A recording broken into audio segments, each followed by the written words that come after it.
Hey everybody, how y'all doing? Old Big Jim. I put out a little video this morning. I don't know, it was 5, 10 minutes. I don't know what it was, 7, 8. Anyway, I'm just been one of them days, guys. I know I think I tell y'all that a lot, but I guess when you get to my age, all them days is one of them days. Anyway, the giveaway boxes are all gone. Okay, I stressed about them. I had to get them perfect. I wanted everything in there to be exactly what it was. I wanted to do this, and I just finally got to the point where I said, you know what? I'm just gonna send it to it. It's a big old. Everybody got a big old box of stuff. Okay, but I want to address everybody. Y'all excuse me. I gotta answer this. All right, I don't know how that happened. Got one of them spam calls. I just love them. Put that gentleman out in the ashtray and then immediately reported his phone number and blocked him. So, anyway, acting like he was from Pelahatchie, Mississippi. Well, I'm pretty sure he's not from Pelahatchie, and I'm pretty sure he's not. He had doctor something on his thing. Anyway, I try to be as gracious as I can to them folks, but I basically tell them I don't want nothing, don't need nothing. Kind of like what I tell y'all. I ain't got everything I want. I can promise you that. I'd love to have a stack. I'd love to have an inch of $100 bills, but you know what? I don't, and it's okay because I'm gonna make it. I pulled up my big boy pants a long time ago. Anyway, man, it's Modified Monday, guys. Welcome to the Bog. Located here in South Mississippi, International Institute for Barlow Advancement. Picked up a Barlow today. I actually got a bluegill, Rough Rider bluegill. Boy, them things is pretty. I'd show all this to y'all guys, but I walked in and piled it out. It's 3 o'clock, or whatever time it is. Walked in, piled all that. It's all sitting over there in the chair. I got some leather. My boy over in South Carolina sent me, Jerry Phillips sent me a couple of slips that are just completely off the chart awesome. Okay, I got the traveling box. I got a traveling box, the Buck traveling box. It came in. I got a little something I picked up. Okay, it's a Kershaw. I picked up a Kershaw off of Whatnot. I think I paid $6 for it. Not really sure. Seems to work okay. Gonna need a little Earl. Might need to coon finger it a little bit, get it to where it needs to be. But you know what? It's a Kershaw. Worst thing I can do is send it back to them and let them sharpen it and send it back. I mean, maybe loosen it up for me, whatever it is they do. I don't know. They may totally rebuild them when you send one back. I ain't never did it, but I might. I don't know. That'd be a good experience to share with y'all. Had a great experience with Buck when I sent my 422 in, got it rebladed and went through the spa. Absolutely fantastic. Great. There's something else over in that pile. I don't remember. Oh, got that bluegill. Oh, I know. Y'all, I come on here every day and tell y'all about this brotherhood, this knife hood, and I was just complete. I went down there, I was planning on buying, I had a Baron son picked out down there deep south I was going to buy. Had it all picked out, we knew which one I wanted and all that. And I got a little check, a little something that come in from a investment I have. And, but it wasn't near what I thought it was going to be. So my budget got, it's one of them budget deals, got cut real quick, which is okay. I'm a big boy. Like I say, I can handle it. But I went down there. I told Brother Seth and Preacher that I was going to get that Barlow, that bluegill, and it's a beautiful knife. Beautiful bone, green bone handle. Man, that thing's just beautiful. Might put that in the short for y'all in the morning. Might be something y'all look at.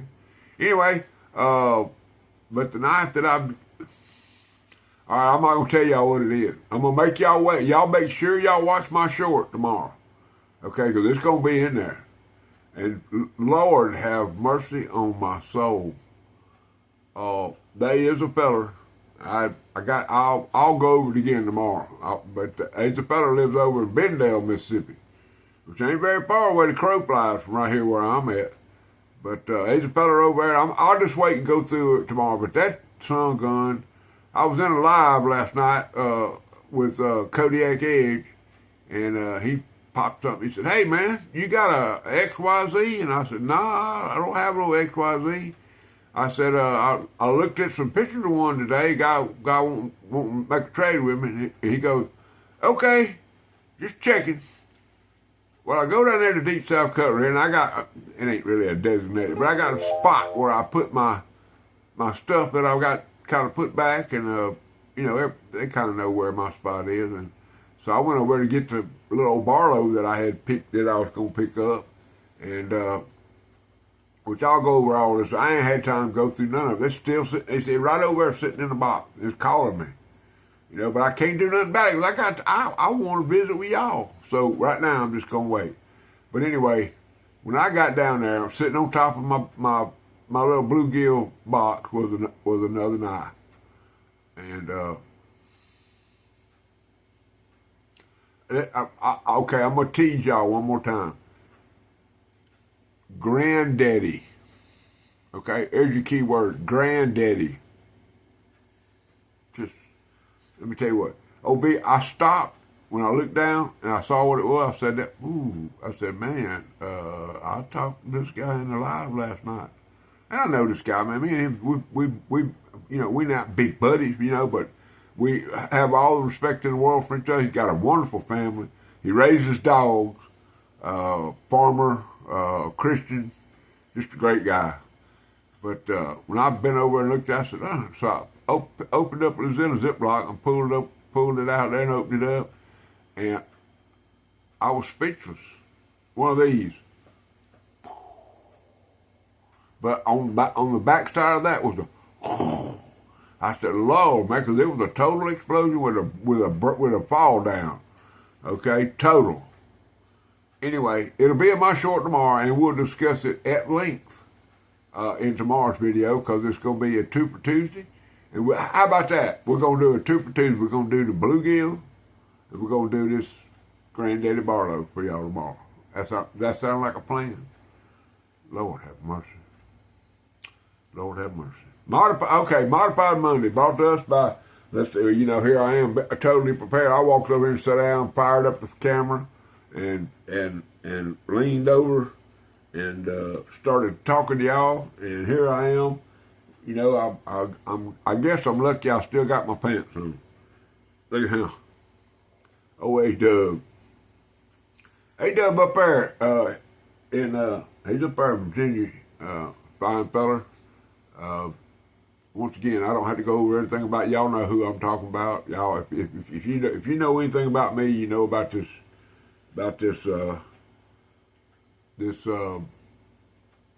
channel. You know that I follow that guy.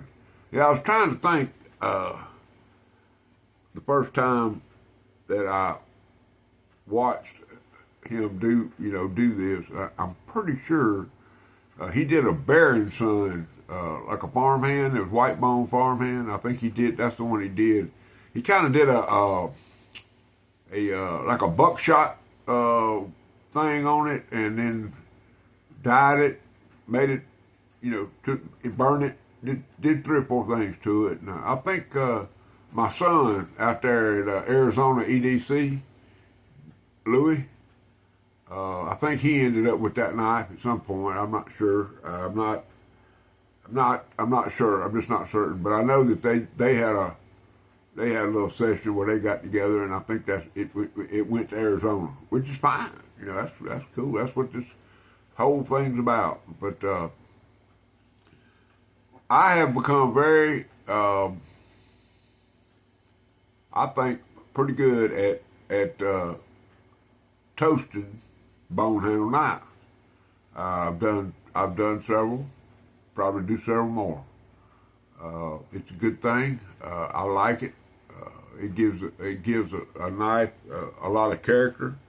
And what I did for this Modified Monday, which I ain't done a whole lot, guys, I'm gonna tell you right now, I need to get out there and look for some old projects, some project knives. something I can, bring back, make pretty again. I got a little spot north of here where they got some knives. I have to ease up there and see what's going on. But anyway, here is the Rough Rider Cinnamon Stag Bone. Now this is what it looks like after I carried it. Now I've carried this knife quite a bit. I'm talking about a bunch, okay? One of my favorites. I got this one, and I got the one in the Carbon 2 series. They didn't make this knife in the first Carbon series that I'm aware of, or I would have it. But this is what this knife looks like after you've had it in your pocket for a couple of months. Now I clean them. I clean these knives up pretty good, polish them. I keep all my stuff. You can see that bare finish on that blade. I keep them polished up and all that kind of stuff. But I burned one, I've gotten good enough at this to where I've even instructed Brother Rex Wiseman up there at Brothers Blades More, and he's become quite adept at doing it. We've had 2 or 3 sessions where we sit down and go over things that I do and the way I do it. And he always sends me a little project home. Got a little something up that I got ready for him. Gonna give it to him. I'll make sure that with y'all. We got a big sale going on. I think it's a barn sale, mainly antiques, but there's a few knife people there. And but Brother Rex, the reason he sets up there, not only is he an antique guy, but he's a knife guy. And when there's not very many knife vendors there, you're the only the only game at that show. Then that's a good thing. And but Brother Rex realizes that, and that's why we're going. I'm going to be there for moral support. I have we have come to an agreement where if he's in a knife show and I can drive to it or get to it, then I'm going to be there, not only to support him and his beautiful wife, but just because I like talking to people, I like talking about knives. So anyway, Brother Rex Wiseman right there, Brother Blades and More, fine gentleman, fine Christian fella, got it going on. Anyway, here's what the old knife looked like. Now, I sat down here a while ago, I don't know, maybe a day ago, and so, I bet I could fix that knife to where I could show both sides of it. And let me go ahead and open it up, man. Yep. I mean, both of y'all, it's a 4-inch sway back half hawk. So, in other words, it's like a hawk bill, but the bill been took off. It's a half hawk. But anyway, very, very, very good utilitarian knife. You do all kinds of stuff with it. Got that, that's a beautiful blade right there. You can do just about anything with it. It's a sheep's foot blade. But anyway, so I turned it over and I burnt the other side, and I'm gonna share that with y'all now. Okay, so what we're gonna do is we'll give y'all. Now I ain't got the full mirror polish on the bone yet. That'll come. I mean, it's got a little shine there to it, but it ain't good. It ain't as good as what some of these other ones are. Like that big farm hand or the big work knife that I've been showing y'all. But anyway, you can see the difference between that side and this side. I mean, I hope you can. Okay. Got her all darkened up down in all the valleys. Got her toasted out there on the edge. And what you do is you take your torch, and I use one of these. I call it a crack lighter, but it's a torch. It's a pistol thing. You buy one at Radio Shack or some of these hobby stores. They have a stand on it and all that kind of stuff. But I put a pretty good little flame on there, about an inch, maybe 1.25 inches where it's coming out. But I don't ever get that flame very close to this. I mean, I'm talking, the end of the flame, of course, the heat, okay, when you got that torch on, it comes to a point, okay? Well, the most heat in that flame is going to be 1 inch or so after that point, okay? So to concentrate the heat that you need, because you don't want it touching. Because if you touch it, you're going to burn it. Because this is porous, okay? It has holes in it. And once you move it away, let's say you hold it real close to it, and you see it starting to change colors, and then you move it away, well, it's going to keep on burning. Okay, it's not going to stop burning. Okay, that's why you got to keep that heat back from it and keep it moving and move it in there, you know, and you do an area and then you move it down to another area, move it around. Now, if you go burn the area and then drop just below that area, all the heat from above it is going to come down and you're going to burn it. Okay? That's the key to it is getting it consistent. You see how it is consistent from one end to the other? I got the same color here that I have down here, okay, where it's toasted, okay? And these are just little key points and stuff that, I ain't never learned tonight, because what I do is if I get it too dark, I'll sand it off and start again. I mean, that's just how I roll. And if you look at this, the Barlow that I'm toting today is the one I was toting yesterday. If you look at this, this is called brown stag bone, okay? And see how dark they got it in there, but you got the toasting around the edges there, and that's what they done. They have it that, you know, this is done on a machine, and but they got it set to where they'll dye, this part is dyed, okay? But the parts that are kind of orange, those have been burnt with a torch. Okay, and they're white when they start off. But anyway, look at that. Old Charlie Cook. Man, old Charlie Cook putting some shorts out. Charlie Cook's a man, I'm going to tell you right. Old CC. He got it going on. He got it going on like a chicken bone, I'm going to tell you. Anyway, I don't even know where I'm at. I ain't got no list. I ain't do nothing. I'm just sitting here talking. Was it 17 minutes? That's plenty, ain't it? Y'all had enough? But that's about all I got for the Mod 5 Monday. Now, look, I got a hatchet. I've been working on a hatchet. And I've done quite a few tool restorations. I've done, you know, crescent wrenches and hammers. And I would be willing to show some of that to y'all. If y'all are interested in stuff like that, you know. Grind it down and get it all smooth back out, and then sometimes I'll put a linseed oil finish on them. Just depends on what kind of tool it is and what I'm gonna do with it. You know, I usually don't make too many showpiece tools. You know, but if I get like a snap-on, say a box end wrench or something, I'll take that son gun out there and polish it up, put it on eBay, sell that son gun for, you know, a brand new one is you know, $45, say a 14 snap-on wrench, you know, polish that son gun up, maybe buy it for $6 or $7 and get it all polished up and get the rust off of it and get it all polished back up to the factory. Sell that son gun for $22 or whatever you can get for it. All right, old Big Jim's gonna get out of here, y'all. I appreciate you. I love you. Don't forget tonight, over on Whatnot is the third Hunting for Hookers auction in support of Miss Yvonne. Yvonne up.